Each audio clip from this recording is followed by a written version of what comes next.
All right, so we will talk about field forces. Let's see what this means.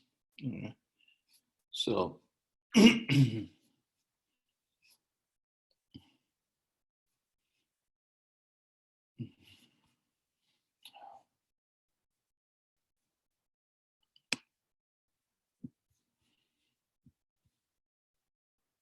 okay, so now the question is the following. So let's say here's a positive charge, here's a positive charge. We know that these guys repel each other. Okay, so let's say these guys are very far apart. How does how does this guy apply a repulsive force on him across large distances? So for instance, this guy is here and that guy is in New York. Okay, how do they apply a repulsive force across distances? So the way physics answers that question is, what this guy does is, what this guy does is, he creates an electric field all around him. Okay. And all this guy is doing is, this guy is feeling the effect of this electric field. Okay, so this guy is feeling the effect of the electric field right next to him. So the force, okay, so, and that's how we explain this. So that's what we mean by a field force. The force is due to this field, okay? And that's what we're going to look at the next few slides. Okay, so let me show you a simulation.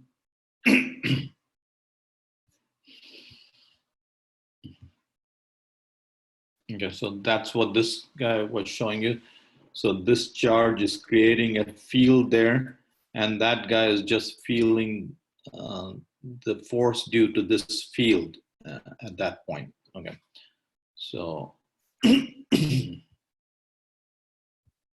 all right, so here are two particles. Right now they're not charged and they do not create any electric fields around them. So now we gave this a positive charge and this guy created an electric field all around him.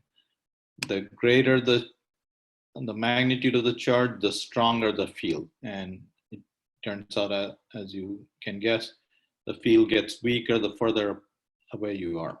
Okay, so now this guy has created a field all around him. And if you place another charge here, that charge just feels the field right at his location, okay, his or her location. Okay, so that's the idea of force fields. Okay, so it's the fields that cause the force on the sensing particle on the okay. And let's make this a negative charge. So they're both positive charges. Here's how the field looks like around two positive charges. Here's how the field looks like around two negative charges. Again, the field lines emanate from a positive charge, and field lines end. They start at a positive charge and they end at a negative charge. Okay, and so let's okay. So field lines emanate from a positive charge and they end toward a negative charge. Okay. By the way, so we'll learn about this later. An equal and opposite positive and negative charge is called a dipole, and this is a very useful thing. We see these kinds of things in nature, and they're extremely important for life anyway. Okay, so we'll talk about them in a little bit. So this is called a dipole. An equal and opposite charge separated by a distance is called a dipole. Okay. So this is how field lines look like. And so if you put a positive charge at this point, positive charges move along field lines and negative charges move in the opposite direction. Okay. So electric and gravitational forces are field forces. Particles interact with other distant particles by setting up fields all around themselves. These fields in turn affect other particles. So, okay. So suppose one charge moves, how would the second charge know that the first charge has moved? So when the first charge moves, that due to its motion, the field is changing, and the change is transported at the speed of light. But we don't study all of that. We don't have the technology. We're not using the mathematics to study that yet. Okay. So electric field lines begin on positive charges and end on negative charges. So here are the field lines around a dipole shown. Number of lines leaving a positive charge. So this is just to give you a pictorial sense for it. So number of lines leaving positive charge or approaching a negative charge is proportional to the magnitude of the charge. Okay. So here's the electric field lines around a dipole.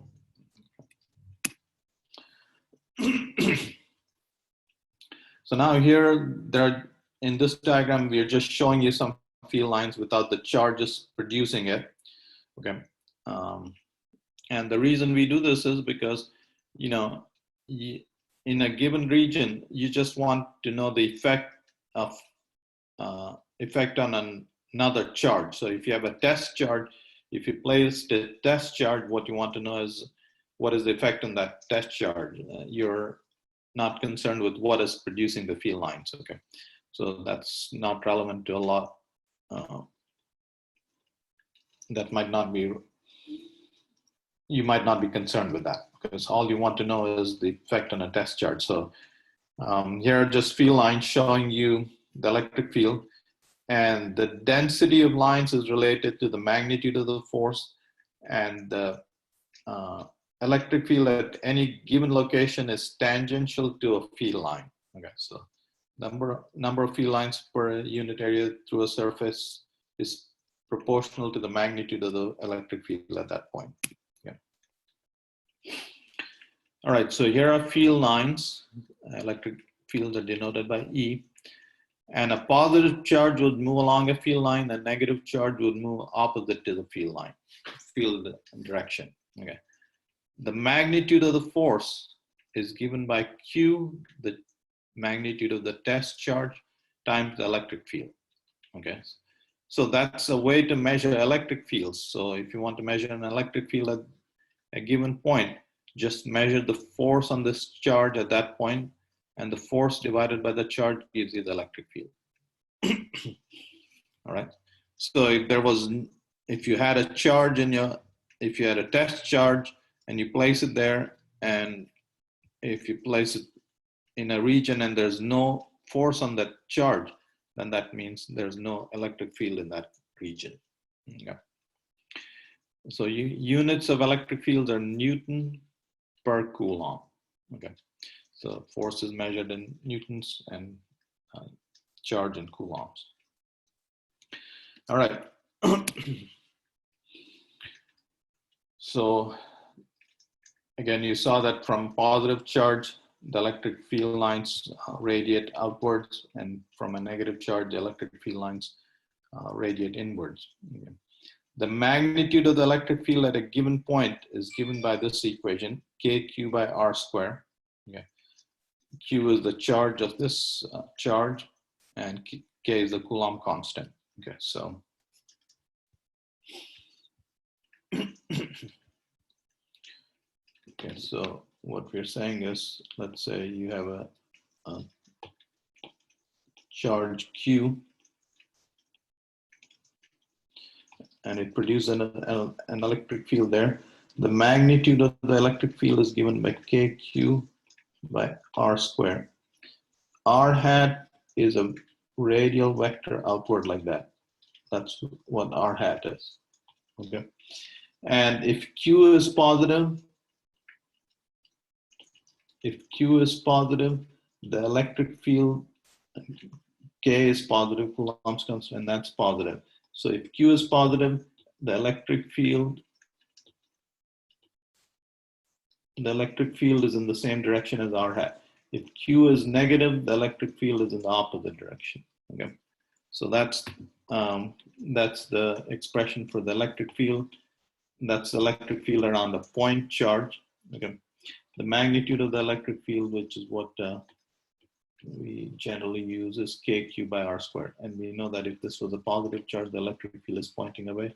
And if it's a negative charge, the electric field is pointing toward the charge. Okay, so the magnitude of the electric field at a distance r is kq by r squared. So that's the electric field from around a point charge. And if you have several point charges, you can calculate the net electric field at any given point by calculating the electric field due to each point charge and then taking the vector sum of all those electric fields. That's the superposition principle again. So here the electric dipole that we talked about. So an electric dipole is two equal and opposite charges separated by a distance. Now, if they were right on top of each other, they'd just form a neutral particle. Okay, so that would not be a dipole. Yeah. So this is a dipole. This is the dipole moment is denoted by P, and it's just Q, the magnitude of one of the charges, times the distance between them. Okay. The dipole moment is a vector, and the vector points from the negative charge to the positive charge. So there is the dipole moment vector. Okay. And it turns out that there are molecules that have a dipole moment. So for instance, the water molecule has a dipole moment. The electrons, oxygen atom is electronegative. It's hungry for electrons, and the hydrogen atoms easily give up their electrons, in the sense that, okay, so in the water molecule, so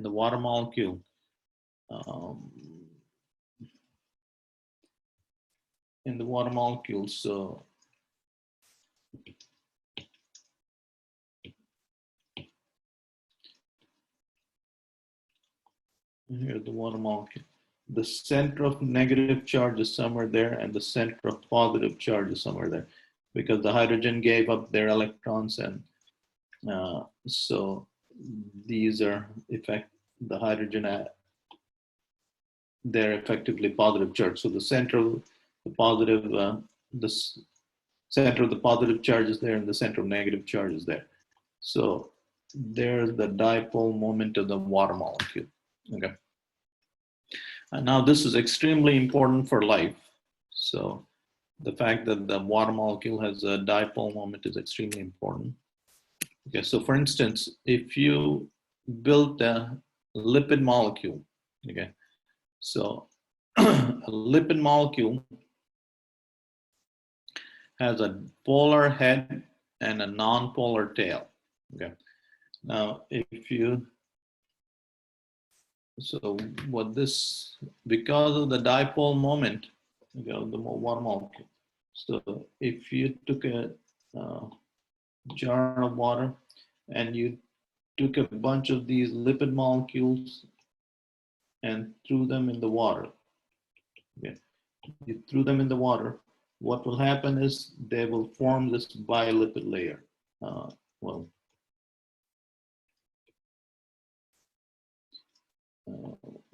So this is H2O,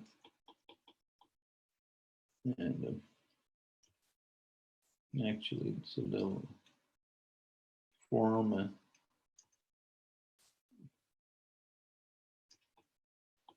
so they will form this cell. Okay, so this is water, and you have a cell wall. And now you can create life in here. Okay. Now, for instance, if you did the same thing in oil, you throw a bunch of they'll just be randomly scattered like this. They would not form this structure. Okay. So that is, they form this structure thanks to the dipole moment of a water molecule. Okay.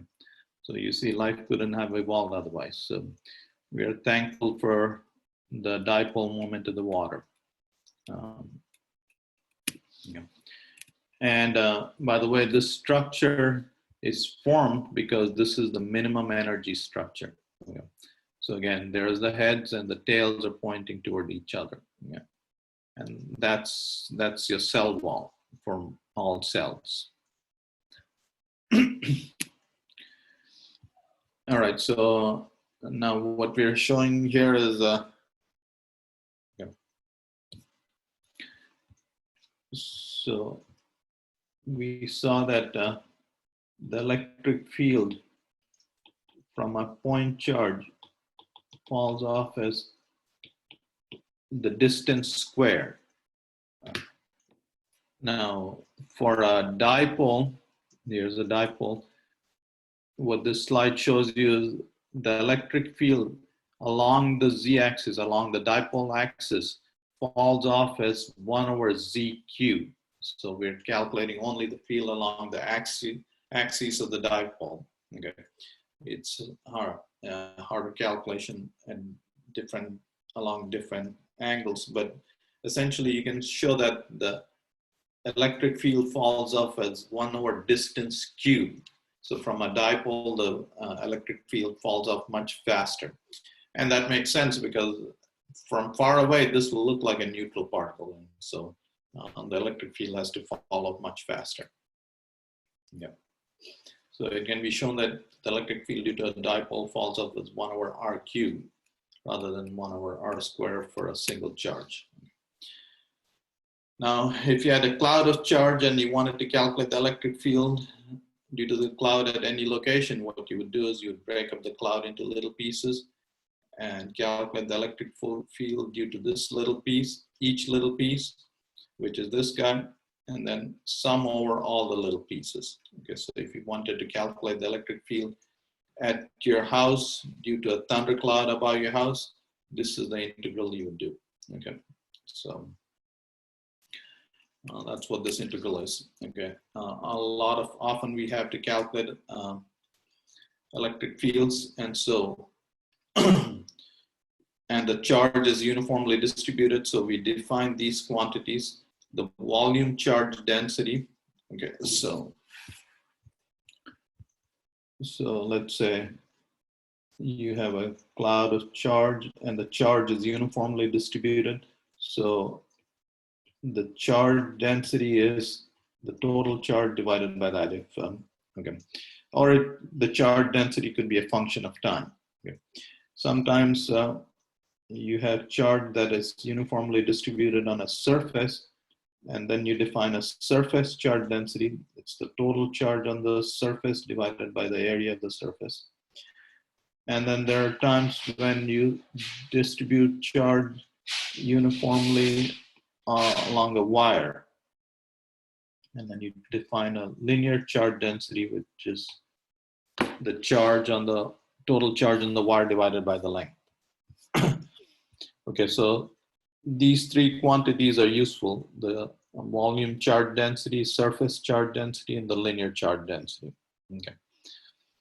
And again, units would be coulomb per meter cube, coulomb per meter square, coulomb per meter. Okay, so what this is showing you, so now we're just showing you electric fields for very special configurations. Okay, so here's a ring of charge that is, the charge is uniformly distributed on this ring. And we're giving you an expression for the electric field along the axis, not anywhere else, so only along the axis, okay?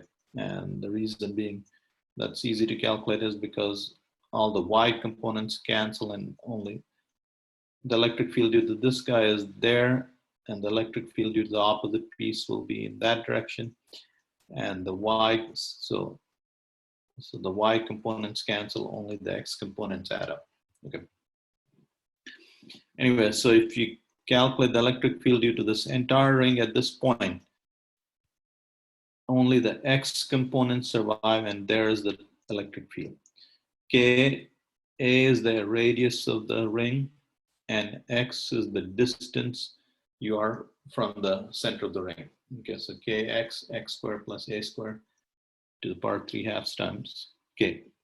And if X is large compared to A, then you can throw this guy away, and this would be X cubed. So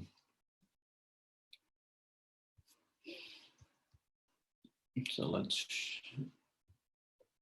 show you this expression again. So the electric field at this point, this is X. The electric field at this point is given by KQX divided by X squared plus A squared to the power 3/2. And for X much larger than A, for large X, this would, you can throw away A, and X squared to the power 3/2 would become X cubed. E would become KQX over X cubed, which is KQ over X squared. And that makes sense because at very large distances, this appears like a point charge. Okay, and that's what this, anyway, so this is giving you the electric field along axial points. So here's a disk that is uniformly charged, and the electric field along this axis, along the z-axis. So you see we're giving you electric field at very specific locations. We can't give you electric fields at these locations. So those are much harder. Okay. So the electric field at these locations on axial points are given by this expression. 2 pi sigma, sigma is the surface charge density, K is the Coulomb's constant, 1 minus Z, Z is that distance, and R is the radius of the disk, Z squared plus R squared. Okay. Now, if this were an infinite sheet, okay, so in this expression, if R goes to infinity, okay, you can show that the electric field from an infinite sheet of charge is sigma by 2 epsilon naught. The interesting thing about this expression is it's not dependent on distance, okay? So the electric field from an infinite sheet of charge is the same here as it is a billion miles away, okay? So again, let's, so here's a side view of the sheet, okay? So let's say you uniformly charge it. What we are saying is the electric field is the same everywhere, 5 meters away and 5 billion miles away. The electric field is sigma by 2 epsilon naught. Okay. And that's what we're showing here. Okay. Here are some electric fields that you encounter.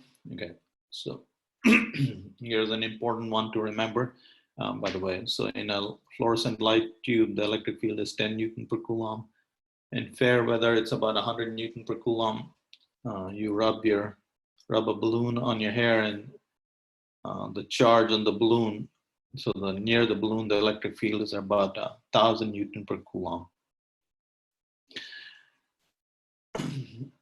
In a photocopier, it's 100,000 volts per meter, 100,000 Newton per Coulomb. Okay, here's an important one to remember. To break down air, you need an electric field of 3 million volts per meter. Okay, so let's talk about that briefly. So air is a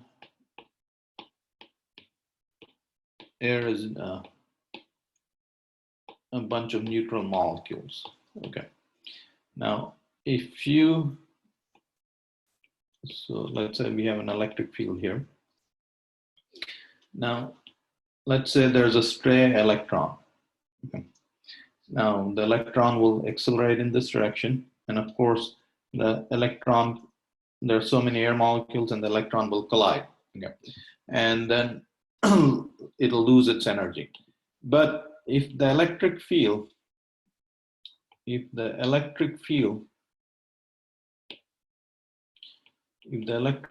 were greater than 3 million Newton per Coulomb or volt per meter,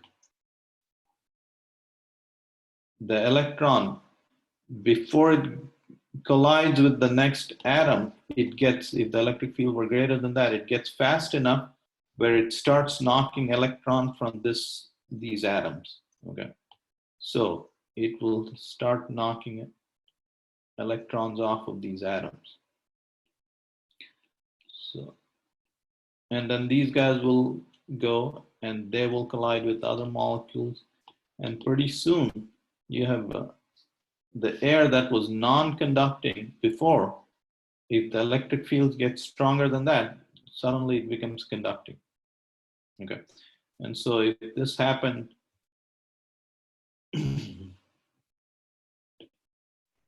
if this happened under a thundercloud, okay, and the electric field got to be greater than 3 million volt per meter. Now this air has become conducting, and you have so suddenly this air becomes conducting, and that's the lightning bolt. Okay, so all the gas was ionized, and when those they recombine, they emit light.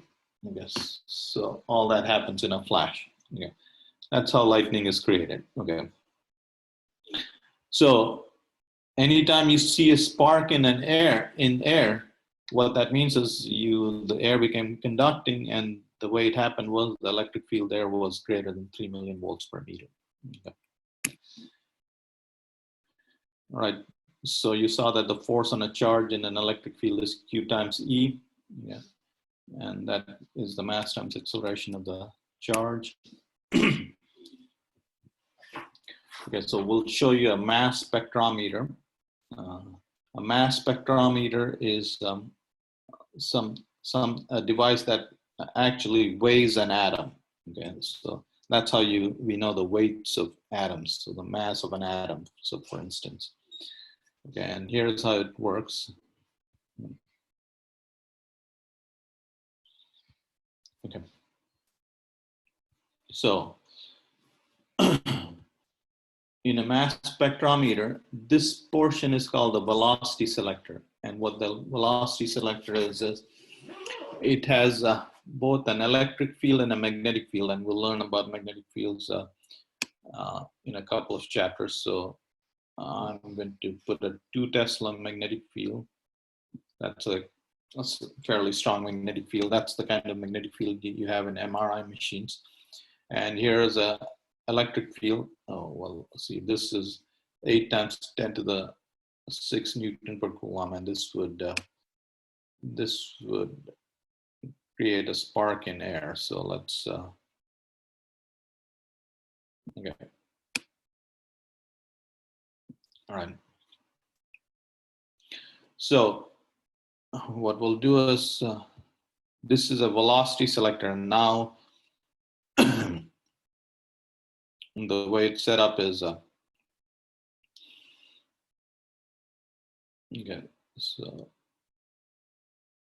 okay. So this is the atom whose mass you want to measure. Okay. So what you do is, the first thing you have to do is you have to ionize it. So you put it in a hot oven or something like that, and you're getting a whole bunch of these ions coming out, and they're coming out at different speeds. And this is a velocity selector. What this is so the electric field is in this direction, and the magnetic fields, these are crosses. So the magnetic field is going into the plane of the paper. So you have a perpendicular electric and magnetic fields, and you will learn in a few chapters that what this will do is it will only let through particles of a certain speed, the correct speed to go through straight. Okay, so that's why it's called a velocity selector. Only particles with certain speeds can go through straight. And now you know the velocity of this guy, and this particle goes into a region of this magnetic field, and magnetic fields by themselves make the particle curve. The more massive the particle, the bigger the circle it'll go in. So you measure the radius of the circle, and from that you know the mass of this particle. Okay, so this is a mass spectrometer, and we actually have in our chemistry lab, we do have a mass spectrometer. Again, so these are expensive machines, but we have them. So again, this is a device, and with this device you can measure the mass of a single atom. Okay, so that's what that mass spectrometer is. Okay, and these are those cathode ray tubes. Again, you saw how to deflect electron beams. So these plates deflect the electron beams vertically, and these beams deflect them horizontally. And between the two plates, you can make the electron beam hit anywhere on the screen. And the screen is coated with fluorescent. It's a fluorescent screen, so wherever the electron beam hits, that's where it lights up.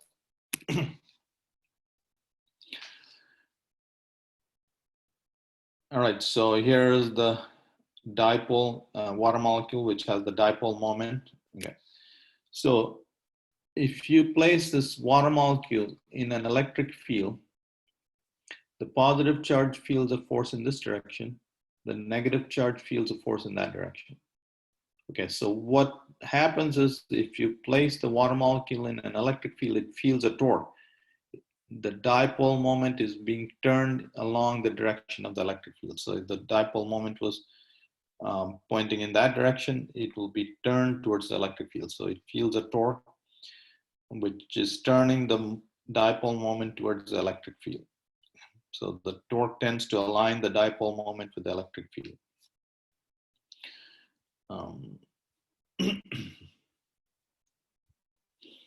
Okay, so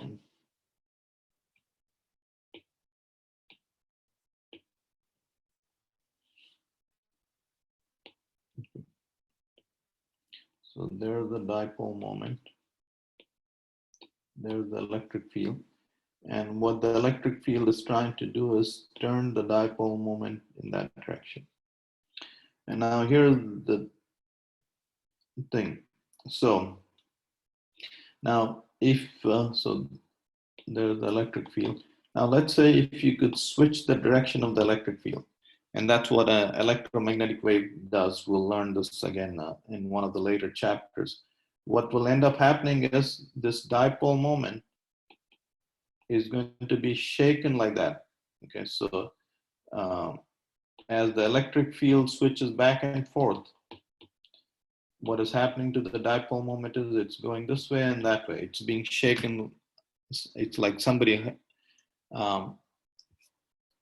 grabbed hold of the water molecule and is shaking the water molecule back and forth. Okay, and that's what a microwave does. So in a microwave, the electric field switches back and forth about 5 billion times a second. Okay, and that's the frequency of the microwave, roughly. Okay.